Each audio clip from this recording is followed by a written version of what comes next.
අද සියලු රහස් අතරින් මහත් රහස යන දේශනා මාතෘකාව යටතේ දෙවියන් වහන්සේගේ වචනය අධ්‍යයනය කරමු. කොලොසි 1 හා 2 ලියවී ඇත්තේ සියලු රහස් අතරින් මහත් රහස වන්නේ දෙවියන් වහන්සේය කියාය. මහත් රහස වන්නේ බොහෝ මිනිසුන්ගේ පොදු සංකල්පයක් වන ආත්මික ස්වරූපයෙන් සිටින දෙවියන් වහන්සේ ගැන නොව මහත් රහස වන පොළොවට මාංශවත්ව පැමිණි දෙවියන් වහන්සේ ගැනයි. දෙවියන් වහන්සේ ගැන කතා කරන විට බොහෝ දෙනාට ඉබේටම සිතෙන්නේ උත්පත්ති 1 ලියා ඇති ආකාරයට අහසත් පොළොවත් එහි ඇති සියල්ලත් තම වචනයෙන් මැවූ සර්ව බලධාරී දෙවියන් වහන්සේවයි. මිනිසුන් නිරායාසයෙන් සිතන්නේ මිසරයේ ඇති වූ වසංගත 10 තුලින් සිය හැකියාව ප්‍රදර්ශනය කර පාස්කුවේ මහත් බලයෙන් දුක් විඳීමේ හා අපරාධයේ දේශයෙන් ඊශ්‍රායල් වරුන්ව පිටතට ගෙන ගොස් ඔවුන්ව රතු මූද හරහා යවමින් යෙරිකෝ පවුර බිඳ හෙළූ පරාක්‍රමවත් දෙවියන් වහන්සේ ගැනයි. ඊශ්‍රායල් වරු සත්වරක් ගමන් කර මොර ගැසූ විටදී එය සැනකින් බිඳ හෙළූ පරාක්‍රමධාරී දෙවියන් වහන්සේ ගැන මිනිසුන් දකින කෝණය මෙයයි. තම සිතුවිලි වලට වඩා උන්වහන්සේගේ පෙනුම වෙනස් නිසා දෙවියන් වහන්සේ මාංශවත්ව පැමිණි විටදී ඔවුන්ට ඇඳින ගැනීමට නොහැකි වුණා. දෙවියන් වහන්සේට සියලු රහස් අතරින් රහසක් ලෙස මේ පොළොවට පැමිණෙන්නට සිදුවිය කියා බයිබලයේ ලියා ඇත්තේ මේ නිසයි. යොහාන් 1:1 දෙවියන් වහන්සේගේ වචනය බලමු. පටන් ගැන්මෙහිදී වාක්‍යානෝ සිටිසේක. වාක්‍යානෝ දෙවියන් වහන්සේ හා සමග සිටිසේක. වාක්‍යානෝ දෙවියන් වහන්සේව සිටිසේක. 14 වන පදයේ වාක්‍යානෝ කුමක් වුණාද? වාක්‍යානෝ දෙවියන් වහන්සේය. එහි කියවෙන්නේ තවද වාක්‍යානෝ මාංශවත් වී කරුණාවෙන්ද සත්‍යයෙන්ද පූර්ණව අප අතරෙහි වාසය කළසේක. පියාණන් වහන්සේ වෙතින් වූ ඒකජාතක පුත්‍රයාණන් වහන්සේගේ මහිමය වැනි උන්වහන්සේගේ මහිමය දුටිමුව. පටන් ගැන්මෙහිදී දෙවියන් වහන්සේ තම වචනයෙන් අහසත් පොළොවත් මැව්වා. ඉහළ ජලයෙන් පහළ ජලය වෙන් කළා. උන්වහන්සේ ගොඩබිමත් මුහුදත් සෑදුවා. ගොඩබිම මත සියලු වර්ගයේ ගස්ද සත්වයින්ද මැව්වා. මුහුදේ මුහුදු ජීවීන්ද අහසේ පක්ෂීන්වත් මැව්වා. මෙම විශ්මිත බලය ඇත්තා වූ පරාක්‍රමධාරී දෙවියන් වහන්සේ මාංශය පැළඳ අප අතරේ වාසය කරන බව බයිබලය සාක්ෂි දරනවා. වෙනත් ලෙසකින් පැවසුවොත් ධර්මිෂ්ඨ දෙවියන් වහන්සේ විසින් අපව පසුතැවිල්ලට ලක්කර ගලවා ගැනීම සඳහා පව්කරුවන්ගේ වස්ත්‍ර පැළඳ මේ පොළොවට පැමිණියා. එය හරියට අහිංසක දෙමව්පියන් තම දරුවන්ව සොයා ඔවුන්ව නිවැරදි මාර්ගයට යැවීමට සිරකරුවන්ගේ ඇඳුම් ඇඳ සිරගයට ආවා වගේ දෙයක්. සිරගයක් තුලදී ඔවුන්ට කලින් ඇඳ සිටි විචිත්‍ර ඇඳුම් අඳින්නවත් කලින් තිබූ කීර්තිය භුක්ති විඳින්නවත් බැහැ. එම තත්වය බයිබලයේ ආත්මිකව විස්තර කරන්නේ කොහොමද? එහි පැවසෙන්නේ දෙවියන් වහන්සේ තම බලය, අධිකාරිත්වය, කීර්තිය හා අනිකුත් දේද මැඩලා දේවදූතයන්ටත් වඩා පහත්ව මේ පොළොවට පැමිණියා කියාය. හෙබ්‍රෙව් 2:6 ඇති දෙවියන් වහන්සේගේ ඉගැන්වීම් බලමු. නමුත් එක්කෙනෙක් එක් තැනක සාක්ෂි දෙමින් ඔබ විසින් මනුෂ්‍යයා සිහි කරන්නට නොහොත් මනුෂ්‍ය පුත්‍රයා දෙස බැලීමට ඔහු කවරෙක්ද? ඔබ දෙවියන් වහන්සේ කවුරුන්ට වඩා පහත් වුණාද? දේවදූතයන්ට වඩා ඔහු මදක් පහත් කළසේක. ඔබ තේජසද ගෞරවද නැමැති ඔටුන්න ඔහුට පැළඳ වූසේක. ඔබගේ හස්තකර්මය කෙරෙහි ඔහු ආණ්ඩුකාරයා කළසේක.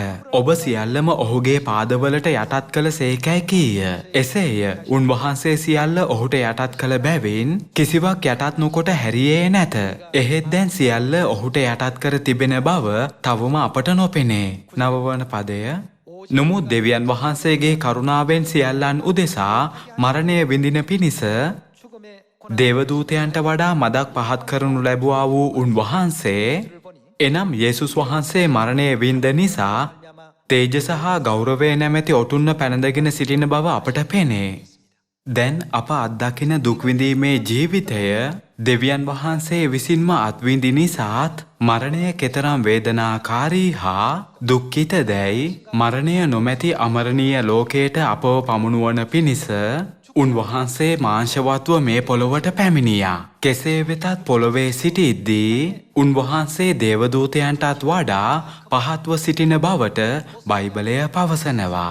මේ පොළොවට පැමිණි විටදී දේවදූතයන්ටත් වඩා පහත්ව සිටීම දෙවියන් වහන්සේ තෝරා ගත්තා. උන්වහන්සේ එසේ කළේ ඇයි? අපගේ පාපයන් හා අපගේ ගැලවීම වෙනුවෙන්ය. පියාණන් හා මෑණියන් අප වෙනුවෙන් මේ දුක් විඳීමේ මාර්ගය තෝරා ගත්තා. පියාණන් හා මෑණියන්ද එවැනි ජීවිතයක් ගත කළා. යම් තැනකට රථයකින් හෝ ගුවන් යානයකින් යාමට ඕනෑ නැති තරමට දෙවියන් වහන්සේ සර්වබලධාරීය. උන්වහන්සේට ජෙට් යානාවක් මෙන් විගසින් කොරියාවේ සිට ඇමරිකාවට යන්න පුළුවන් කියා අප සිතිය යුතුයි. අපගේ අපරාධයන් නිසා පරාක්‍රමධාරී දෙවියන් වහන්සේ මාංශවත් නොවුනා නම් පොළොව පමණක් නොව අතිවිශාල විශ්වයත් උන්වහන්සේට පිරවිය හැකිය. කෙසේ වෙතත් දෙවියන් වහන්සේ අප මෙන්ම එකම ජීවිතය අත්විඳිමින් සිටිනවා.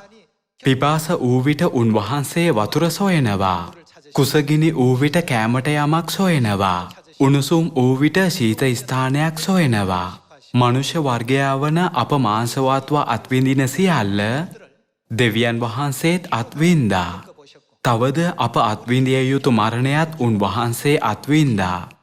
මේ සියල්ල බයිබලයේ ලියවී තිබෙනවා.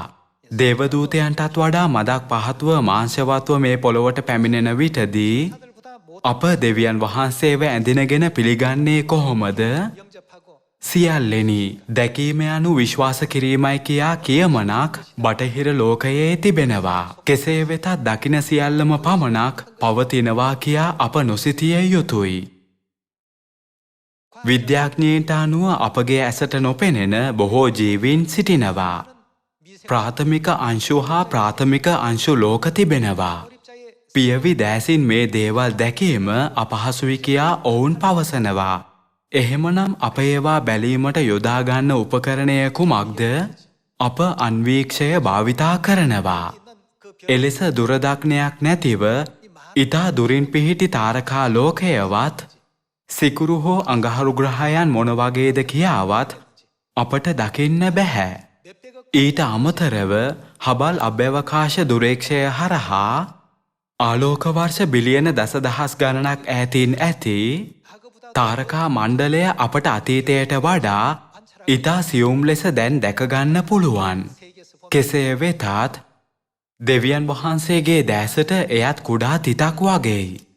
දෙවියන් වහන්සේ එවන් අතිවිශාල විශ්වයක වාසය කරනවා. කෙසේ වෙතත් දෙවියන් වහන්සේව දේවදූතයන්ටත් වඩා පහත්ව මේ පොළොවට බැසීමට සැලැස්සූවේ දරුවන් වන අපයි. පියාණන් හා මෑණියන් එම මාර්ගය තෝරාගෙන දේවදූතයන්ටත් වඩා පහත්ව මේ පොළොවට පැමිණියේ අපගේ පාපයන් හා ගැලවීම උදෙසා බව අප කිසිදාක අමතක නොකළ යුතුයි. දෙවියන් වහන්සේ මාංශවත්ව පැමිණෙන විටදී අප උන්වහන්සේව ඇඳිනගන්නේ කොහොමද? නපුරු දෙයක් කළ විටදී දෙවියන් වහන්සේ අපව වහාම විනිශ්චය කර දඬුවම් කර ඒ මොහොතේම අපව හික්මවයි කියා සිතන්න පුළුවන්. අපගේ සිතුවිලිවලට පටහැනිව වසර 2000කට ඉහතදී මාංශවත්ව පැමිණි විටදී තමන්ට නින්දා අවමාන කර කසපහරදී කුරුසපත් කළ අයව යේසුස් වහන්සේට පෙනුනේ කොහොමද? මේ ආකාර වෙන්න ඕනෑයයි පැවසෙන බයිබලයේ අනාවැකි ඉටුවන්නේ කෙසේද? ඔවුන් මෙලෙස මට නොසැලකුවොත් බයිබලයේ අනාවැකි වැරදියයි සැලකේවි නේද කියා පැවසීමෙන් උන්වහන්සේට ඔවුන්ව පෙනුනේ අනාවැකි ඉටුවීමක් ලෙසය. දේවදූතයන්ටත් වඩා මදක් පහත්ව මේ පොළොවට පැමිණි විටදී කී දෙනෙක් යේසුස් වහන්සේ සැබෑ දෙවියන් වහන්සේ ලෙස පිළිගත්තද? බොහෝ දෙනා පිළිගත්තද? නැහැ. ඒ වෙනුවට බොහෝ දෙනා උන්වහන්සේට අවමාන කර නින්දා කර ප්‍රතික්ෂේප කළා. ඔවුන්ගේ ප්‍රතික්ෂේප කිරීම තිබියදීත් තම වචනයෙන් සෑම එක් ආත්මයකටම අඛණ්ඩව උගන්වමින් ඔවුන්ට තේරුම් කර දෙන දෙවියන් වහන්සේගේ කරුණාව අපට දැක ගන්න පුළුවන්. එබැවින් පියවි ඇසට පෙනෙන්නේ පවතින සියල්ලම නොවෙයි. අපගේ දැසට සුළඟ දකින්න බැහැ. අප අවට ඇති වාතයද දකින්න බැහැ. එවැනි දැසකින් අප පිය දෙවියන් වහන්සේවත් මව් දෙවියන් වහන්සේවත් සොයන්නේ කොහොමද? අපගේ සවන් කොහොමද? ශ්‍රව්‍ය සංඛ්‍යාත කියා දෙයක් තිබෙනවා. අපගේ සවනට ඇසෙන සංඛ්‍යාතත් නොඇසෙන සංඛ්‍යාතත් තිබෙනවා. ශ්‍රව්‍ය සංඛ්‍යාතයට ඉහළ සංඛ්‍යාත සහ පහළ සංඛ්‍යාත ශබ්ද පවතිනවා. කෙසේ වෙතත් අපගේ සවන්වලට ඒවා ග්‍රහණය වන්නේ නැහැ. එබැවින් අපට සියල්ලටම සවන් දිය හැකිය කියා සිතමින් අප ආඩම්බර නොවිය යුතුයි.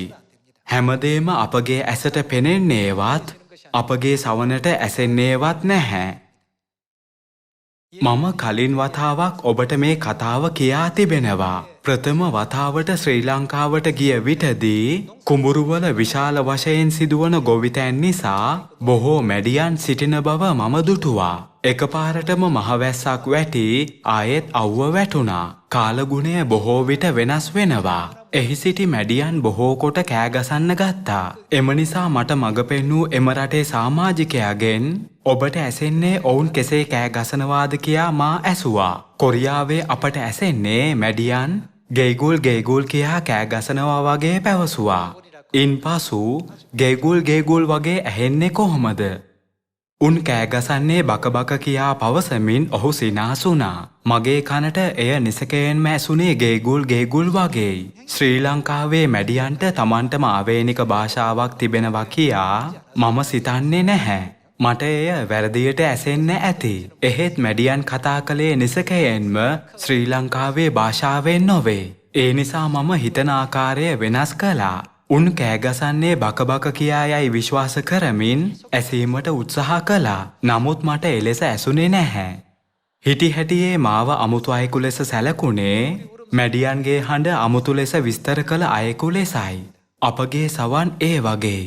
අපගේ සවන් වලට එකම ශබ්දයවත් නිවැරදිව දැනගැනීමට නොහැකිය. අපගේ මුතුන් මිත්තන්ගේ කාලයේ සිටම අපට ඉගැන්වූ දේ පදනම් කරගෙන මැඩියන්ගේ හඬ එම ශබ්දය ලෙස ඇසීමට පුරුදු වී සිටියා. මේ හේතුව නිසා අපගේ ඇස්වලින් පෙනෙන කන්වලින් ඇසෙන දේවල් පමණක් අපට විශ්වාස කරන්න බැහැ. එහෙමනම් සියලු රහස් අතර රහස ලෙස මාංශවත්ව පැමිණි පියාණන් හා මෑණියන්ව අප මුණගැසී පිළිගන්නේ කොහොමද? උන්වහන්සේලාව ඇඳින ගැනීමට අප කළ යුත්තේ කුමක්ද? කුකුලන්ගේ සුනකයන්ගේ කෑ ගැසීමත් අප්‍රිකාවේ සෙනගට, ඇමරිකාවේ සෙනගට, ශ්‍රී ලංකාවේ සෙනගට හා කොරියාවේ සෙනගටත් ඇසෙන්නේ විවිධ ආකාරයටයි. මෙම සතුන්ගේ ශබ්දය වෙනස් ලෙස විස්තර කෙරෙනවා. නැනවත් හා බුද්ධිමත්ම ක්‍රමය වන්නේ අප අසන දකින දෙයින් තේරුම් ගන්නවා වෙනුවට දෙවියන් වහන්සේ විසින් ඊට නිවැරදි ආකාරයට දුන් ඉගැන්වීම් පිළිපැදීම බව මේ අත්දැකීම් තුලින් මම නැවතවරක් තේරුම් ගත්තා. අප කිසිදාක අපගේ මතයෙන් බයිබලය නොබැලිය යුතුයි. දෙවියන් වහන්සේ පවසන අපට බයිබලයෙන් උගන්වන දේ ගැන අප සොයා බැලිය යුතුයි කියා මම විශ්වාස කරනවා. යොහන් 1:10 බලමු. දෙවියන් වහන්සේ ලෝකයේ සිටියා. නමුත් කිසිවෙක් උන්වහන්සේ මාංශවත්ව සිටි බව දැන සිටියේ නැහැ. උන්වහන්සේ ලෝකයේහි සිටිසේක. ලෝකයද කොහොමද? උන්වහන්සේ කර්ණ කොටගෙන සාදන ලද්දේය. ලෝකය සෑදුවා යනු උන්වහන්සේ එය මැවූ බවයි. කෙසේ වෙතත් මිනිසුන් උන්වහන්සේව ඇඳිනගත්තේ නැහැ. නමුත් ලෝකයා උන්වහන්සේ ඇඳිනගත්තේ නැත. උන්වහන්සේ ස්වකීය ස්ථානවලට ආසේක. ස්වකීයයෝ උන්වහන්සේ පිළිනොගත්තෝය. කිසිවෙක් උන්වහන්සේව පිළිගත්තේ නැහැ. ඒ ඔවුන් සිය දැස් වලින් දෙවියන් වහන්සේව නුදුටු නිසාත් උන්වහන්සේගේ ඉගැන්වීම් කන් වලින් ඇසුවත් ඔවුන්ට එලෙස නොදැනුණු නිසාත්ය. අප බයිබලයේ අනාවැකි පිළිපැදිය යුතුයි. දෙවන වරට පැමිණෙන විටදීත් දෙවියන් වහන්සේ පැමිණෙන්නේ එකම ආකාරයෙන්ය. උන්වහන්සේ ලෝකයෙහි සිටිසේක යන අනාවැකිය අපට දැනටමත් ලැබී ඇති නිසා උන්වහන්සේ ලෝකයේ සිටියේ කවදාද?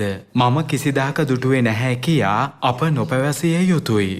ඒ වෙනුවට උන්වහන්සේ ලෝකයේ සිටි කාරණය අප පරම ලෙස විශ්වාස කර අනාවැකි තුලින් උන්වහන්සේව ඇඳින ගන්නා ආකාරය සෙවිය යුතුයි. සිටියේ කොහේද කොහොමද ලෝකයේදී කලේ කුමක්ද කියා සෙවිය යුතුයි. මාංශවත්ව පැමිණි දෙවියන් වහන්සේ ගැන කතා කරන විටදී අපගේ ආකාරයට නොව බයිබලයේ හා එහි ඉගැන්වීම් වලට අනුව දෙවියන් වහන්සේව මුණ ගැසිය යුතුයි. සියලු අනාවැකි ඉටු කරන දෙවියන් වහන්සේව අප පිළිගත යුතුයි. පසුව අප උන්වහන්සේ යන කොතැන නමුත් ඒ අනුව යන අය බවට පත්වෙමු. එහෙමනම් දෙවියන් වහන්සේ ලෝකයේ සිටින බව නොදැන සිටින අයට අප දිය යුතු දැක්ම හා ඉගැන්වීම කුමක්ද? එළිදරව් 14:3ට යමු. ඔහු සිංහාසනයේ ඉදිරියේහිද ජීවමාන සත්වයන් 4 දෙනා සහ වැඩිමහල්ලන් ඉදිරියේහිද අලුත් ගීතිකාවක් ගායනා කළෝය. ඒ ගීතිකාව 1,44,000ට එනම් පොළොවෙන් මිලයට ගනු ලැබුවා වූ අයින්ට මිස අන් කිසිවෙකුට ඉගෙන ගන්නට නොහැකි විය. පොළොවෙන් මිලයට ගනු ලැබූ අයව එළිදරව් 14 සඳහන් කර තිබෙනවා. ස්ත්‍රීන්ගෙන් කිලුටු නොවූවෝ මොහුය. මක්නිසාද මොහු බ්‍රහ්මචාරීහුය. බැටළු පැටවානන් යන තැනට උන්වහන්සේ අනුව යන්නෝ මොහුය. මොහු දෙවියන් වහන්සේටත් බැටළු පැටවානන්ටත් නාඹුල් පලවන පිණිස මනුෂ්‍යයන් අතරින් මිලයට ගන්නා ලද්දෝය. එහෙමනම් පොළොවෙන් මිලයට ගනු ලැබුවා වූ සෙනග දෙවියන් වහන්සේව මුණ ගැසෙන්නේ කොහේදීද? යොහන්ට දුන් එළිදරව්ව අපට ඊටා වැදගත් ඉඟියක් හා පිළිතුරක් ලබා දෙනවා. එහෙමනම් පොළොවෙන් මිලයට ගනු ලැබුවා වූ සෙනග දෙවියන් වහන්සේව මුණ ගැසෙන්නේ කොහේදීද යන ප්‍රශ්නයට පිළිතුරු සොයා බලමු. එළිදරව් 14:1 කියවමු. තවද බැටළු පැටවානන්ද උන්වහන්සේ සමග 1,44,000 දෙනෙක්ද බැටළු පැටවානන් සිටියේ කොහේද? සියෝන් කන්දේ සිටිනවා දුටිමි. උන්වහන්සේගේ නාමයද උන්වහන්සේගේ පියාණන්ගේ නාමයද ඔවුන්ගේ නළල්වල ලියා තිබුණේය. පොළොවෙන් මිලයට ගනු ලැබූ සෙනග දෙවියන් වහන්සේ සමග සිටින්නේ කොහේද? ඔවුන් දෙවියන් වහන්සේ සමග සිටින්නේ සියෝන් තුලයි. එහෙමනම් දෙවියන් වහන්සේව සොයා මුණ ගැසීමට අප යා යුත්තේ කොතැනටද? අප මුලින්ම සියෝන් වෙත යා යුතුයි. දෙවියන් වහන්සේ සියෝන් තුල සිටිනවායයි පවසන්නේ යොහන්ට දුන් එළිදරව්වේ පමණද? ගීතාවලිය පොතෙන් පිළිතුරු සොයා බලමු. ගීතාවලිය 132:13 මක්නිසාද ස්වාමින් වහන්සේ දෙවියන් වහන්සේ තෝරාගත්තේ කොහේද? සියෝන් තෝරාගත්සේක. ස්වකීය නිවාසය ලෙස ඊට ආශා වූසේක. මෙය සදාකල්ම මාගේ නිවාඩු ස්ථානය. සියෝන් යනු දෙවියන් වහන්සේ සදා කාලයටම වාසය කරන ස්ථානය බව බයිබලය පවසනවා. මෙහි වසන්නෙමි. මක්නිසාද ඊට ආශා වීමි. සියෝනේ ආහාරයට බොහෝ සෙයින් ආශිර්වාද කරන්නෙමි. එහි දුප්පතුන් කෑමෙන් තෘප්තියට පමුණුවන්නෙමි. එහි පූජකයන්ද ගැලවීමෙන් පළඳවන්නෙමි. පූජකයන්ව ගැලවීමෙන් පළඳවන්නේ කොහේදීද? සියෝන්හි සිටින පූජකයන්ව ගැලවීමෙන් පළඳවනවා යයි බයිබලය පවසනවා. එහෙමනම් දෙවියන් වහන්සේව මුණ ගැසීම සඳහා අප සිටිය යුත්තේ කොහේද? අප දෙවියන් වහන්සේ වාසය කරන සියෝන් තුල සිටිය යුතුයි. මුහුදු වෙරළේ වැලිමෙන් බොහෝ සභාවන් ලෝකයේ තිබෙනවා. කෙසේ නමුත් ඒවා කිසිවිටක සියෝන් ලෙස සැලකෙන්නේ නැහැ. ඒ සියෝන් යනු දෙවියන් වහන්සේගේ මංගල්‍යයන් සැමරෙන ස්ථානයක් නිසාය. දෙවියන් වහන්සේගේ මංගල්‍යයන් වන්නේ සබත, පාස්කුව, මුහුන් නොදෙමු රොටි මංගල්‍ය, නාඹුල් ඵල මංගල්‍ය හා ඉතිරි මංගල්‍යයන්ය. කෙසේ වෙතත් මේ කිසිම මංගල්‍යයක් අනෙක් සභාවල ධර්මයන් වලවත් ඉගැන්වීම් වලවත් පවතින්නේ නැහැ. එහෙමනම් දෙවියන් වහන්සේ සියෝන් තුල කුමන ආකාරයේ කාර්යයක් ඉටු කරනවාදැයි ගීතාවලිය 133:1 බලමු. බලව සහෝදරයන් එකඟව වාසය කිරීම කොපමණ යහපත්ද කොපමණ ප්‍රසන්නද? එය හිස පිට වත් කළා වූ රැවුල දිගේ එනම් ආරෝන්ගේ රැවුල දිගේ ඔහුගේ වස්ත්‍රවල වාටිය දක්වා බැස්සා වූ අනර්ඝ තෛලය හා සමානය. මක්නිසාද ස්වාමින් වහන්සේ එහිදී එනම් සියෝන්හිදී ආශිර්වාදය එනම් සදාකාල ජීවනය නියම කළසේක.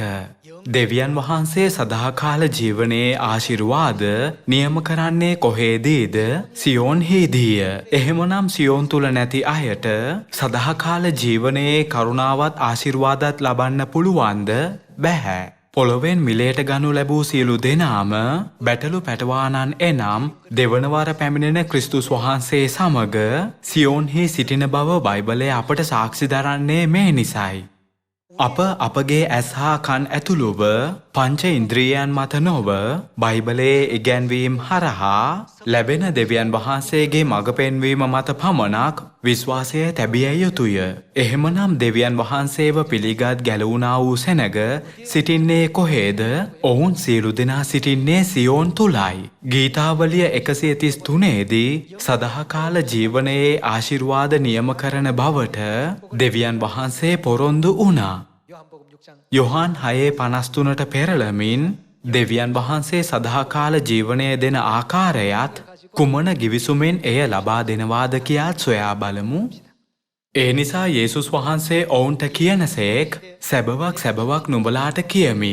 නුඹලා මනුෂ්‍ය පුත්‍රයාගේ මාංශ නොකනවා නම් ඔහුගේ ලේ නොබනවා නම් නුඹලා තුලම ජීවනය නැත. මාගේ මාංශය කන්නා වූ මාගේ ලේ බොන්නා වූ අයට තිබෙන්නේ කුමක්ද? සදාකාල ජීවනය ඇත කියාය. දෙවියන් වහන්සේ මෙම සදාකාල ජීවනයේ ආශිර්වාද නියම කරන්නේ කොහේදීද? සියෝන් තුලයි. යේසුස් වහන්සේගේ ඉගැන්වීමට අනුව සියෝන් තුලදී අප උන්වහන්සේගේ මාංශය හා ලේ අනුභව කරන්නේ කොහොමද? එය අනුභව කළ හැක්කේ පාස්කුව පැවැත්වීමෙන් කියා උන්වහන්සේ අපට උගන්වා තිබෙනවා නේද? මතෙව් 26:17 පෙරළමු. මුහුන් නොදෙමූ රොටි කන පළමුවෙනි දවසේ ගෝලයෝ යේසුස් වහන්සේ ළඟට ඇවිත් ඔබ පාස්කුව කන පිණිස අප විසින් කොතැන පිළියෙල කරනවාට කැමතිසේක්දැයි ඇසුවෝය. මාගේ කාලය ආසන්නය. මාගේ ගෝලයන් සමග නුඹේ ගෙදරදී පාස්කුව පවත්වමි ආචාර්යන් වහන්සේ කියන සේකැයි ඔහුට කියන්නයි කීසේක. ගෝලයෝ යේසුස් වහන්සේ ඔවුන්ට අනකල ලෙස කොට පාස්කුව පිළියෙල කළෝය. 26 වන පදයට ගොස් පාස්කුව කන අතරතුරේදී යේසුස් වහන්සේ පාස්කුවේ රොටි හා මිදියුෂට එක්කලා වූ අර්ථය සොයා බලමු. ඔවුන් කමින් සිටියේදී යේසුස් වහන්සේ රොටිගෙන ආශිර්වාද කොට කඩා ගෝලයන්ට දී රැගෙන කන්න මේක මාගේ ශරීරයයි කීසේක. යොහාන් 6 වන පරිච්ඡේදයට අනුව සදා ජීවනය ලබන්නේ මොන වගේ අයද? මනුෂ්‍ය පුත්‍රයාගේ මාංශය කන්නා වූ ඔහුගේ ලේ බොන්නා වූ අයට සදාකාල ජීවනය ඇත කියා එහි ලියවී තිබෙනවා නේද? එහෙමනම් යේසුස් වහන්සේ තම මාංශය සමාන කළේ කුමකටද? මේක මාගේ ශරීරයයි මාගේ මාංශයයි කියා පවසමින් තම මාංශය පාස්කුවේ රොටිවලට සමාන කළා. එහි පැවසෙන්නේ උන්වහන්සේ කුසලානක් ගෙන ස්තුති කොට ඔවුන්ට දී නුඹලා සියල්ලෝම මෙයින් බොන්න. මේක පව්කමාව පිණිස බොහෝ දෙනා උදෙසා වගුරවන අලුත් ගිවිසුමේ මාගේ ලේය කියාය. මංගල්‍යයන් සැමරෙන සියෝන් තුල දෙවියන් වහන්සේ සදාකාල ජීවනයේ ආශිර්වාද නියම කළා. යේසුස් වහන්සේගේ මාංශය හා රුධිරය වන පාස්කුවේ රොටි හා මිදියුෂ අපට ලබා දුන්නේ කවුද? වසර 1600ක් පුරාවට සැඟවී තිබුණු අලුත් ගිවිසුමේ පාස්කුවේ සත්‍ය සාක්ෂි දරා අපට එළිදරව් කර එය පැවැත්වීමට ඉඩ දුන්නේ පිය වූ අන්සාහොන් වහන්සේ නේද?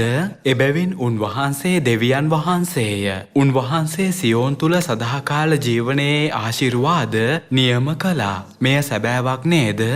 ස්වර්ගීය පිය වූ ක්‍රිස්තුස් අන්සාහොන් වහන්සේ හා නව යෙරුසලෙම් ස්වර්ගීය මෑණියන් විසින් දරුවන් වන අපහට පාස්කුවේ රොටි හා මිදියුෂ තුලින් සදාකාල ජීවනයට යන මඟ විවර කර දුන්නා නේද? ගණන් කළ නොහැකි තරම් බයිබල් විද්වතුන් මේ පොළොවේ ඉපදමිය යනවා. විද්වතුන් බයිබලය සුපරීක්ෂාකාරීව අධ්‍යයනය කළත් ඒ කිසිවෙකුට පාස්කුව සොයා ගැනීමට නොහැකි වී තිබෙන හේතුව කුමක්ද? පාස්කුව සත්‍ය රැගෙන හැකි එකම තැනන් වහන්සේ කවුරුන්ද? දෙවියන් වහන්සේ පමණයි. දෙවියන් වහන්සේට පමණක් මේ සත්‍ය රැගෙන හැකි බව යෙසායා 25 වන පරිච්ඡේදයෙන් මෙය සනාථ කර ගනිමු. දෙවියන් වහන්සේ රහසක් ලෙස පැමිණියත් උන්වහන්සේව ඇඳින ගන්න අයත් පිළිගන්න අයත් සිටිනවා. කුඩා තැනැත්තන් වූ අපව දහසක්ද සුළු තැනැත්තන් බලවත් ජාතියක්ද කර අපගේ කුඩා පටන් ගැන්ම අනාගතයේදී සඵලවත් කරන බවට දෙවියන් වහන්සේ පොරොන්දු වුණේ ඒ නිසයි. අප පියාණන් හා මෑණියන්ගේ කැමැත්ත තේරුම්ගෙන සමාරියේද පොළොවේ සීමාව දක්වාද දේශනා කරන විට මෙය සිදු වෙනවා. යෙසායා 25:6 ලියවී ඇත්තේ කුමක්දැයි පරීක්ෂා කර බලමු. යෙසායා 25:6 සේනාවල ස්වාමින් වහන්සේද මේ කන්දේදී සියලු ජනයන්ට සාර වූ දෙයින් මංගල්‍යයක් එනම් රසවත් මුද්‍රික පානයෙන්ද ප්‍රණීත ආහාරයෙන්ද පෙරූ රසවත් මුද්‍රික පානයෙන්ද මංගල්‍යයක් සාදන සේක. උන්වහන්සේ මේ කන්දේදී සියලු ජනයන් කෙරෙහි වසා තිබෙන වැස්මත් සියලු ජාතීන් කෙරෙහි අතුරා තිබෙන තිරයත් නැතිකර දමන සේක. උන්වහන්සේ මරණය සදහකාලයටම ගිල දැමූ සේක. උන්වහන්සේ මරණය සදහකාලයටම ගිල දැමූ සේක යනු සදහකාල ජීවනය ලබාදීමයි. උන්වහන්සේ සදහකාල ජීවනය ලබා දෙන්නේ කොහොමද? රසවත් මුද්‍රික පානයෙන්. තමන් සෙනගගේ නින්දාවද මුළු පොළොවෙන් පහ කරන සේක. මක්නිසාද ස්වාමින් වහන්සේ ඒක කීසේක. ඒ දවසෙහි මෙසේ කියනු ලබන්නේය. බලව මේ අපේ කවුරුන්ද? අපේ දෙවියන් වහන්සේය. අපි උන්වහන්සේ ගැන බලා සිටියෙමුව. උන්වහන්සේ අප ගලවන සේක. මේ තැනැන් වහන්සේ ස්වාමින් වහන්සේය. අපි උන්වහන්සේගේ ගැලවීම ගැන ප්‍රීති සන්තෝෂ වන්නෙමුව. ගීතාවලිය පොතේ කතෘට අනුව දෙවියන් වහන්සේ සදහකාල ජීවනයේ ආශිර්වාද නියම කරන්නේ කොහේද? සියෝන් තුලයි. දෙවියන් වහන්සේ සදහකාල ජීවනයේ ආශිර්වාද නියම කරන්නේ කොහොමද? පාස්කුවේ රොටි හා මිදියුෂ තුලින්ය. මේ සෑම අනාවැකියක්ම සම්පූර්ණ කරන්නේ අපගේ දෙවියන් වහන්සේ බව යෙසායා අනාගත වක්තෘ සාක්ෂි දැරුවා. එබැවින් අප උන්වහන්සේව පිළිගත යුතුයි. එහෙමනම් කවුරුන් පැමිණ මේ අනාවැකිය ඉටු කළාද? උන්වහන්සේ කවදා කොහොම පැමිණෙනවද? සියෝන් තුල පිය වූ අන්සහොන් වහන්සේ විසින් නැති වූ අලුත් ගිවිසුමේ පාස්කුවේ සත්‍ය නැවත පිහිටුවනවා. උන්වහන්සේ රසවත් මුද්‍රික පානයෙන් දරුවන්ට සදහකාල ජීවනය දුන්නා. මාංශවත්ව මේ පොළොවට පැමිණියත් උන්වහන්සේ කවුරුන්ද? උන්වහන්සේ අපගේ දෙවියන් වහන්සේය. අපි උන්වහන්සේ ගැන බලා සිටියෙමුව. උන්වහන්සේ අප ගලවන සේක කියා ලියවී තිබෙනවා. මනුෂ්‍ය වර්ගයාව ගැලවීම සඳහා ක්‍රිස්තුස් අන්සහොන් වහන්සේ හැර තවත් දෙවනවර ක්‍රිස්තුස් කෙනෙකු පැමිණෙනවද? නැහැ. අප දෙවියන් වහන්සේගේ ඉගැන්වීම් පිළිගෙන ඒවා පරම කොට පැවැත්වීමෙන් දෙවියන් වහන්සේව නිවැරදිව දන්නා වූ උන්වහන්සේ යන කොතැන නමුත් ඒ අනුව යන්නා වූ දෙවියන් වහන්සේගේ දරුවන් එනම් ස්ත්‍රියගේ ඉතිරි වංශය විය යුත්තේ ඒ නිසයි. අපව සියෝන් වෙත මඟ පෙන්වා ගැලවීම ලබා දීමෙන් තමන් වහන්සේලාව ඇඳෙන ගැනීමට දුන් ස්වර්ගීය පියාණන් හා මෑණියන්ගේ කරුණාවට මා නැවත වරක් මහිමය හා ස්තුතිය පුද කරනවා. දේශනාව අවසන් කරන්න කැමති. ඔබට බොහොම ස්තුතියි.